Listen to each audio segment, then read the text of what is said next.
My Lego City is really starting to come together. It's not just a little town anymore, it's not a village, it's not just green shrubbery. Like, there's so much happening in here and so much progress being made. I can't wait to show you. From the start, in building this Lego City, my main goal was to make something that made me very happy, and my previous Lego City just wasn't doing that for me. It was overwhelming and messy, and it just wasn't a cohesive Lego City, and that's the main thing that I'm working on this time, as well as like adding a lot more elevation to it. It was very flat before, which I thought was very boring, so we wanted to spice it up a little bit by adding more hills and elevation, especially in the downtown area. The focus this week has been more on the natural areas, the greenery, the forest, the hills, the river, and all of the little things that just go into building that. And I've always been so embarrassed showing off any sort of mocks that I've made, because I'm not a mock builder. Like, I'm really just doing my best and trying to build things that look somewhat decent. And this is the first time that I'm really truly proud to be showing off something that I built. So in the comments, please go easy on me, but do give me your criticisms and critiques. Like, I do want to get better and better through time, but please be nice. Anyways, before we get into it, if you enjoy Lego City content, which I assume you probably do if you're watching this video, please do consider subscribing down below. It really helps me out. Plus, this will be a series on this channel probably forever, so make sure to stick around. Anyways,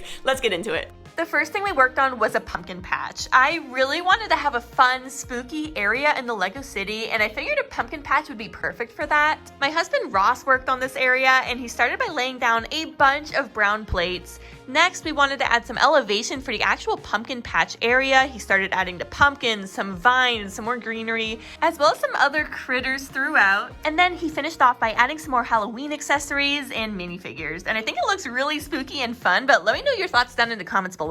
I'm definitely not a fan of that spider.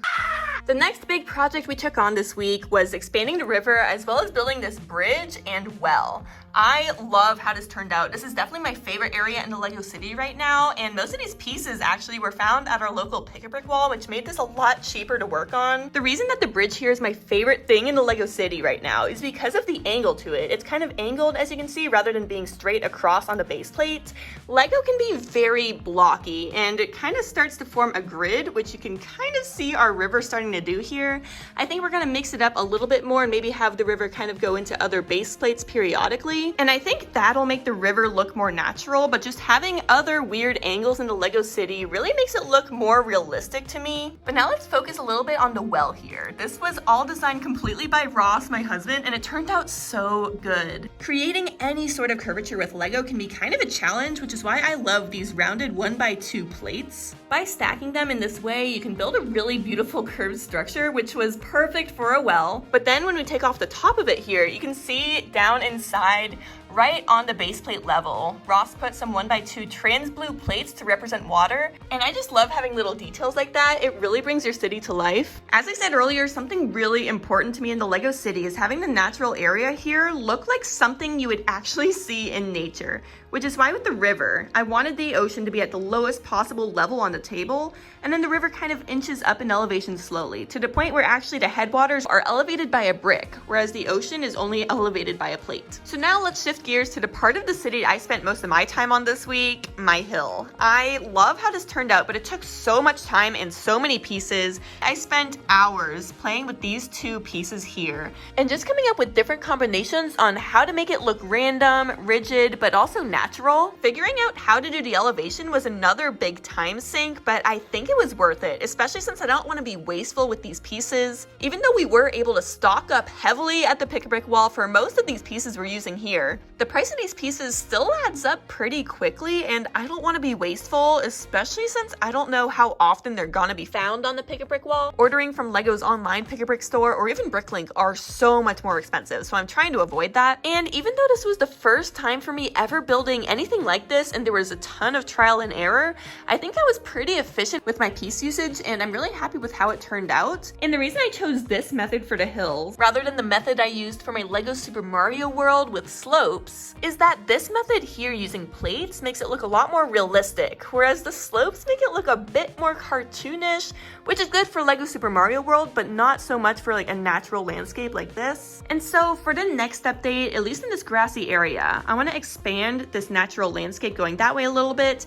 across the river as well, but then lead it into almost like a rocky cliff overlooking an ocean. So definitely stick around, and again, please subscribe if you're new. Another big focus this week was something that I'd been procrastinating procrastinating for the longest time, and that was simply cleaning up the edges of my Mills plates. When I converted them to Mills about a year ago, I didn't know which ones would be exposed. I wasn't thinking about how the colored bricks would look from the side. So this week, I went through and switched out all the colored bricks to gray bricks. This made a huge difference in how the Lego City looks from this side of the room. Of course, the platforms, the wood, and the table legs are not going to be exposed like this forever. Like, that is not going to stay how it is. They will be covered up by either maybe like a rock wall, like something more natural looking, or like a gray wall, maybe this color here that's more man-made stretching across here. I'm not sure which one would look better. Let me know what you think in the comments. Since the last update, not much has changed in the downtown area of the Lego City, so I'm not going to focus too much here, but the one thing that we're still needing to update is that back area over here. That's supposed to be elevated. As you can see, there's all these different platforms going on.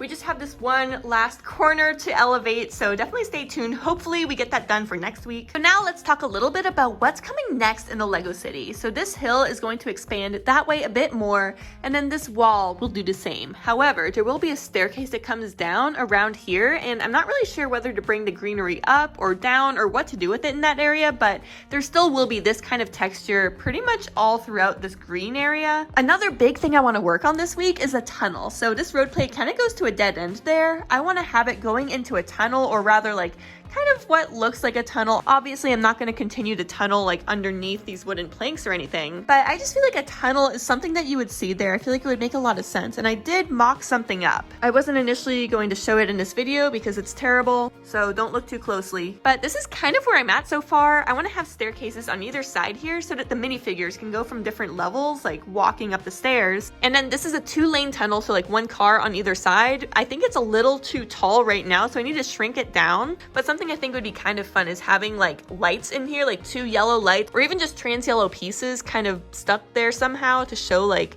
a car coming out. I'll play around with it this week and see how it works, but I think it'll look really good right there. Starting over my Lego City from scratch has really just made me so happy over the last few weeks. Like, I've truly been enjoying working on the Lego City in here, just being creative with it and trying out new things with my mock building. This is really the first thing I've ever built that I've been truly proud of, which I know sounds so silly because it's just a hill. Like, it's kind of boring, right? It's just a hill. But I've really enjoyed working on this and just getting creative and trying new things. And I'm excited to expand it and try out other types of building methods to create a beautiful natural area in the front here. We're still brainstorming a lot with downtown Ladyburg, but I am kind of happy with where it is so far. Obviously, these are just kind of modulars placed relatively where I would like them to be, but I'm excited to start playing with these areas in the front here and really just bringing the city to life. Thanks everyone so much for following along. Please do leave your comments down below. Give me your suggestions and feedback. Like, you guys have been so helpful over the last few weeks in shaping where the Lego City's come so far. Like,